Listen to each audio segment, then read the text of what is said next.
नमस्कार दोस्तों, कैसे हैं आप? होप सभी अच्छे होंगे। The college coach YouTube channel पे आपका फिर से स्वागत है। आज के इस वीडियो के माध्यम से फिर से मैं आपके साथ एक और बहुत ही महत्वपूर्ण जानकारी शेयर करने वाला हूं, जो कि मध्य प्रदेश में होने वाली एमपीडीटी काउंसलिंग में डॉक्यूमेंट्स को लेकर जुड़ी हुई है। तो आज के इस वीडियो के माध्यम से हम जानने वाले हैं, जब आप एमपीडीटी काउंसलिंग में BTech, B pharm, MBA, MCA, MTech, M pharm जिस भी टेक्निकल कोर्स के लिए अप्लाई करेंगे, तब आपको कौन कौन से डॉक्यूमेंट्स लगने वाले हैं। क्योंकि रजिस्ट्रेशन के टाइम भी आपको बहुत सारे डॉक्यूमेंट्स की रिक्वायरमेंट होगी। कुछ डॉक्यूमेंट्स आपको स्कैन करके अपलोड करना होंगे। इसके अलावा जब आपको फाइनली कॉलेज मिल जाएगा, आपका अलॉटमेंट लेटर आ जाएगा, तो उसके बाद जो है आपको कॉलेज में जाके कुछ ऐसे डॉक्यूमेंट्स होंगे जिनकी आपको फोटोकॉपी सबमिट करना होगी। कुछ ऐसे डॉक्यूमेंट्स होंगे जो कि आपको ओरिजिनल सबमिट करना होंगे। तो अगर आप डॉक्यूमेंट्स लेके नहीं गए तो वहाँ पर जो है कोई भी बहाना नहीं चलने वाला। जितने भी गवर्नमेंट कॉलेज हैं, जितने भी टॉप के प्राइवेट कॉलेज हैं, अगर आपने डॉक्यूमेंट सबमिट नहीं किए जो उनकी लिस्ट होगी उसके अकॉर्डिंग, तो डेफिनेटली आपको एडमिशन नहीं देंगे। और आपने सीट छोड़ी तो हज़ारों बच्चे खड़े हुए हैं, वो आपकी सीट को ले लेंगे नेक्स्ट राउंड के लिए। तो इसलिए प्रॉपर तरीके से चीज़ों को नोट कर लें, समझ लें। सभी कोर्सेज के रिगार्डिंग आज मैं आपको कंप्लीट जानकारी दूंगा। बीटेक से हम स्टार्ट करेंगे। बीटेक के अंदर आपको कौन कौन से डॉक्यूमेंट्स लगने वाले हैं, बी फार्म हो गया, डी फार्म हो गया, लेटरल एंट्री के थ्रू कौन कौन से डॉक्यूमेंट्स लगेंगे। इसके अलावा अगर हम बात करें एमबीए, एमसीए, तो सबकी लिस्टिंग आज मैं आपको बता दूंगा। अब देखिए, इसमें दो टाइप के स्टूडेंट्स होंगे। एक तो एमपी के, जिनके पास एमपी डोमिसाइल है, मतलब मध्य प्रदेश का मूल निवासी प्रमाण पत्र है। और दूसरा जो अदर स्टेट के होंगे, तो वो लोग जो है इस काउंसलिंग में पार्टिसिपेट करेंगे। तो दोनों के लिए जो है अलग अलग डॉक्यूमेंट्स हैं। इसके अलावा कुछ ऐसे डॉक्यूमेंट्स होंगे जो कि आपको रजिस्ट्रेशन के टाइम लगने वाले हैं, और कुछ ऐसे डॉक्यूमेंट्स होंगे जो कि आपको उनकी सेट ऑफ फोटोकॉपी बना के कॉलेज में सबमिट करना होगी। तो पूरा एक्सप्लेन करने वाला हूँ। प्लीज़ मैं आपसे रिक्वेस्ट करूँगा, वीडियो को बिना स्किप किए एंड तक देख लीजिएगा। अगर आपको इन्फॉर्मेशन सही लगे तो चैनल से जुड़ जाइएगा। कमेंट्स बॉक्स में आप कमेंट के माध्यम से बताइएगा। इसके अलावा लाइक कर दीजिएगा। और साथ ही साथ हम लोग जो पेड काउंसलिंग कर रहे हैं उसके रिगार्डिंग अगर आप जानना चाह रहे हैं, पेड काउंसलिंग सपोर्ट लेना चाह रहे हैं, बहुत ही मिनिमम चार्जेस के साथ घर बैठ के हम प्रॉपर तरीके से आपको काउंसलिंग करके दे रहे हैं, जिसमें registration, choice filling, upgrade round में पार्टिसिपेशन, इसके अलावा आपको रिपोर्टिंग कैसे करना है, सेकेंड राउंड, सीएलसी राउंड, हर एक चीज़ के रिगार्डिंग 2-2.5 महीने जो है प्रॉपर तरीके से हम आपको सपोर्ट करने वाले हैं, काउंसलिंग करके देंगे, जिससे कि जो है आप एक अच्छे कॉलेज में पहुंच पाएँ काउंसलिंग करके। तो आ जाते हैं, सबसे पहले हम बात करेंगे बीटेक कोर्स की, जो कि इंजीनियरिंग के नाम से फेमस है। तो इसके लिए अगर आप गवर्नमेंट कॉलेज, प्राइवेट कॉलेज, जिस भी कॉलेज में आप अप्लाई करेंगे, तो सबसे पहले आपको रजिस्ट्रेशन करना होगा। तो रजिस्ट्रेशन के टाइम आपको कौन कौन से डॉक्यूमेंट्स लगने वाले हैं, तो इसमें आपको 10th एंड 12th क्लास की जो मार्कशीट है, वहाँ से बहुत सारी डिटेल जाएगी। जैसे कि रोल नंबर जाएगा, जितने भी आपके जो रोल नंबर के बाद, जैसे कि कब आपने ये 10th पास किया है, कब 12th पास किया है, स्पेशली 12th क्लास में जैसे कि फिजिक्स, केमिस्ट्री, मैथ्स के नंबर डालना होते हैं। तो ऐसी बहुत सारी इन्फॉर्मेशन आपको डालना होगी। तो जितनी भी इन्फॉर्मेशन है उसके लिए आप मार्कशीट सामने रख लीजिएगा। इसके अलावा जेडबलई जो है आपका, जेडबलई मेंस एग्ज़ाम का जो रिजल्ट है उसका एप्लीकेशन नंबर जाएगा, है ना। और वहीं से जो है आपका फ़ोटो वगैरह और जो चीज़ें हैं वो आ जाती हैं। इसके अलावा अगर आप जैसे एमपी से हैं, तो आपका जो है एमपी डोमिसाइल सर्टिफिकेट, जिसे हम मध्य प्रदेश का मूल निवासी प्रमाण पत्र जानते हैं, अभी के टाइम में ये डिजिटली बने हुए हैं और इनको अगेन बनाने की ज़रूरत नहीं पड़ती है। एक बार बन गया तो वो आपका परमानेंट होता है, लेकिन उस पर जो है आपका क्रमांक नंबर, जो सीरियल नंबर है, वो होना चाहिए और डिजिटली होना चाहिए। इस चीज़ का आप ध्यान रखें। इसके अलावा आपको इनकम सर्टिफिकेट लगेगा। और इनकम सर्टिफिकेट किनको लगेगा? जिनको जैसे TFW सीट के लिए अप्लाई करना है, EWS सीट के लिए अप्लाई करना है, तो वो लोग जो है 5 लाख, 8 लाख, जो भी रूल्स हैं उसके अकॉर्डिंग आप देख लीजिएगा, आपको इनकम सर्टिफिकेट लगने वाला है। इनकम सर्टिफिकेट 3 साल के लिए वैलिड होता है। अगर आपका एक्सपायर हो गया हो तो उसे आप अपग्रेड करा लीजिएगा। लोक सेवा केंद्र जो होते हैं वहाँ पे जाके ये 1-2 दिन में अपग्रेड हो जाता है ना।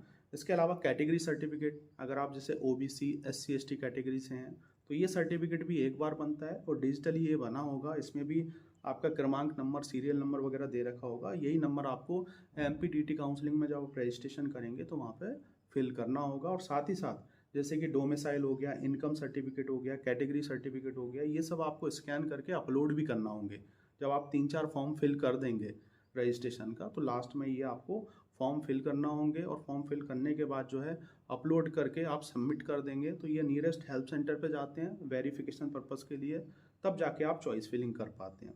इसके अलावा जनरल कैटेगरी के जो बच्चे हैं ईडब्ल्यूएस से अप्लाई करना चाह रहे हैं, ईडब्ल्यूएस सर्टिफिकेट अगर आपके पास है, जिन बच्चों की जैसे फादर की मदर की इनकम वगैरह 8 लाख से कम होती है वो लोग बनवा सकते हैं। ये जनरल कैटेगरी वाले बच्चों के लिए होता है। टीएफडब्ल्यू सीट के लिए हर एक बच्चा अप्लाई कर सकता है, चाहे वो जनरल का हो, SC ST OBC का हो, लेकिन इनकम सर्टिफिकेट आपका कम होना चाहिए। तो ईडब्ल्यूएस सर्टिफिकेट भी 1 साल के लिए आपका बनता है, तो उसको देख लीजिएगा, एक्सपायर ना हो गया हो, ये भी स्कैन होकर अपलोड होगा।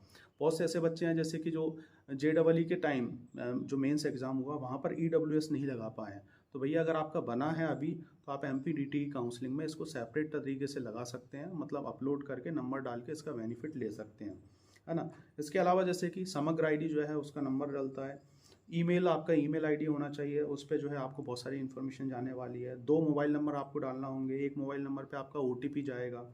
इसके अलावा ये जो बहुत सारे डॉक्यूमेंट्स हैं, ये सब डॉक्यूमेंट्स आपको जो है रजिस्ट्रेशन के टाइम काम आने वाले हैं। तो इसमें स्कैन होके क्या क्या रहेगा, जैसे बहुत से बच्चों को 12th का सर्टिफिकेट भी अपलोड करना होता है स्कैन होके, तो ऑलमोस्ट जो है सभी का आप स्कैन करके प्रॉपर तरीके से स्कैन करना होगा। ये नहीं कि मोबाइल से तिरछा मिर्चा आपने स्कैन कर लिया, अपलोड कर लिया। हेल्प सेंटर वाले इसको वेरीफाई नहीं करेंगे प्रॉपर तरीके से। या तो आप नियरेस्ट जो MP ऑनलाइन के सेंटर होते हैं वहाँ से जाके स्कैनर से स्कैन करवा लें, या अच्छी तरीके से मोबाइल से आपको स्कैन करना आता है, तो स्कैन करा के उसका प्रॉपर साइज़ होता है, उसी साइज़ में वो डॉक्यूमेंट्स अपलोड होते हैं।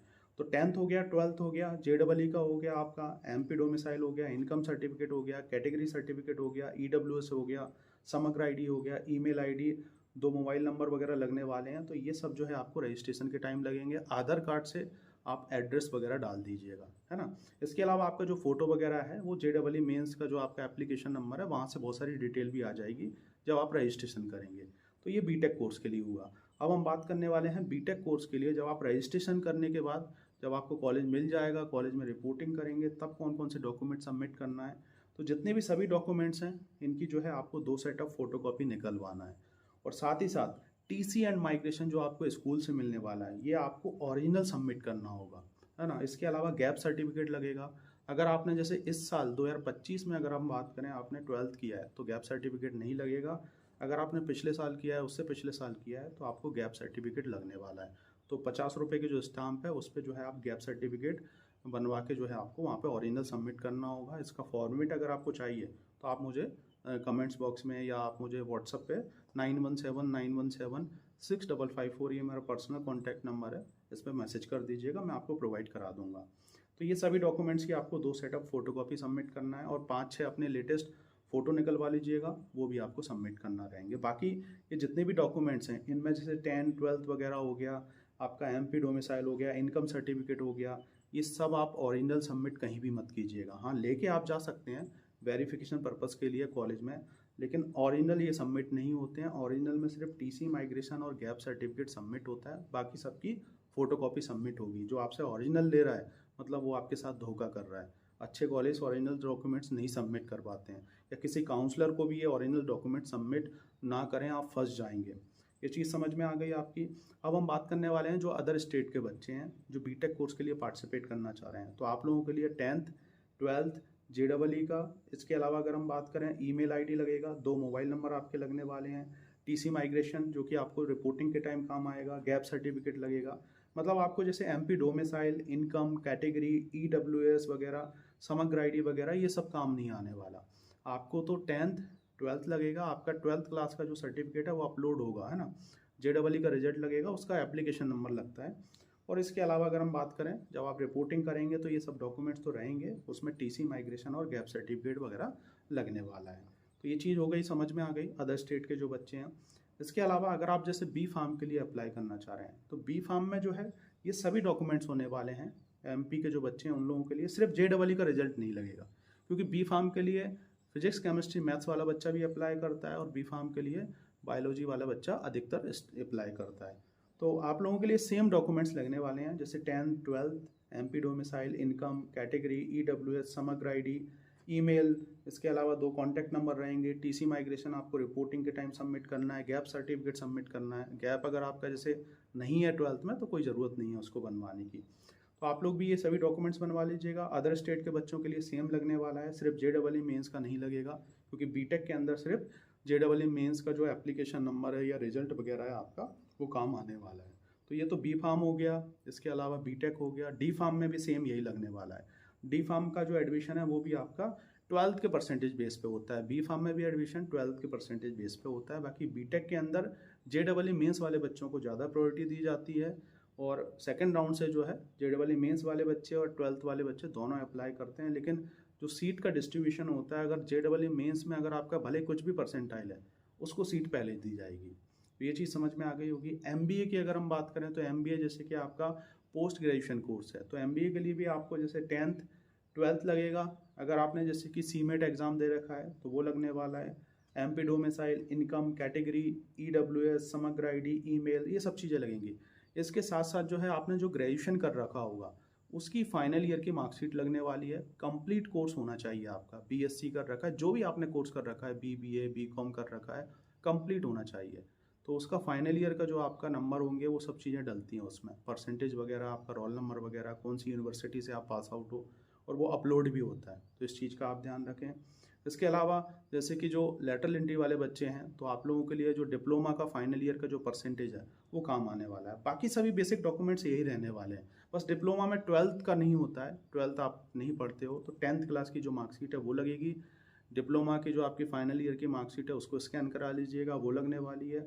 इसके अलावा अगर आप MP से हैं तो MP के जितने भी जो सर्टिफिकेट्स हैं, डोमिसाइल वगैरह, ये सब लगने वाले हैं। जो अदर स्टेट के बच्चे हैं और उनका पास MP का सर्टिफिकेट है तो आप लोग कैटेगरी का बेनिफिट नहीं ले पाएंगे। MP डोमिसाइल अगर आपके ने बनवा रखा है तो जो 90% सीट है उनको आप टारगेट कर सकते हैं, लेकिन एज अ जनरल आप काउंट होंगे और जो कैटेगरी जो है वो आपकी मान नहीं होगी। अगर आपकी कैटेगरी जैसे किसी अदर स्टेट से बनी है और आपने MP डोमिसाइल बनवा रखा है तो इस चीज़ का आप ध्यान रखें। एज अ जनरली जो है आपको सीट मिलने वाली है। बहुत लोग ये पूछते हैं। तो अदर स्टेट वाले बच्चों के लिए सिंपल सी बात है, जो आपने जैसे 10th कर रखा है, 12th कर रखा है, आपका आधार कार्ड हो गया। इसके अलावा आपका जैसे कि जो ईमेल ID वगैरह है, TC माइग्रेशन, गैप सर्टिफिकेट, ये बेसिक डॉक्यूमेंट्स लगेंगे। बाकी जो कैटेगरी वगैरह, EWS का, TFW सीट का है ना, ये सब बेनिफिट आप नहीं ले पाएंगे। ये चीज़ समझ में आ गई होगी। सेम ही सेम MCA के अंदर भी वही रहना है, MTech के अंदर भी वही रहना है। MTech के अंदर जैसे BTech का आपका डिग्री लग जाएगा फाइनल ईयर का, M फार्म के अंदर जो है B फार्म की लग जाएगी डिग्री। तो सभी ये डॉक्यूमेंट्स जो है आप अभी से तैयार करके रख लें। सभी जितने भी आपके पास डॉक्यूमेंट्स होंगे, सभी डॉक्यूमेंट्स आपको रजिस्ट्रेशन के टाइम भी काम आने वाले हैं और रिपोर्टिंग के टाइम भी काम आने वाले हैं। तो होप आप इस वीडियो के माध्यम से जान पाए होंगे कि आपको MPDT काउंसलिंग में कौन कौन से बहुत ही महत्वपूर्ण डॉक्यूमेंट्स लगने वाले हैं, और इन डॉक्यूमेंट्स को आप अभी से तैयार करके रख लें और डेफिनेटली अच्छे से काउंसलिंग में पार्टिसिपेट करें और एक अंदर अपने विश्वास रखें कि डेफिनेटली आपको कॉलेज मिलेगा, कोई ना कोई अच्छा कॉलेज तो मिलेगा ही। Thank you for watching this video. मिलते हैं नेक्स्ट वीडियो में कुछ अदर इन्फॉर्मेटिव वीडियो के साथ, जो कि होने वाला है सिर्फ और सिर्फ आपके लिए हेल्पफुल।